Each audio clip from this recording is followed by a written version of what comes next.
On June 1, 2005, Percy and Florence Arrowsmith of England were listed in the Guinness World Records for the longest marriage for a living couple and the oldest aggregate age of a married couple.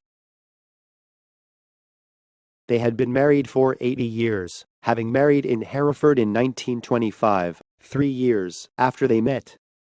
Percy died only exactly 2 weeks later at age 105, and Florence died almost 2 years afterwards at age 102. Mrs. Florence said in an interview with the BBC, "I think we're very blessed. We still love one another. That's the most important part." And when asked the secret of their long marriage, she said, "You must never be afraid to say sorry. And you must never go to sleep bad friends. Don't sleep on an argument. Always share a kiss and hold hands before going to bed." "I'm sorry" conveys 3 messages at the same time. First, it's my fault.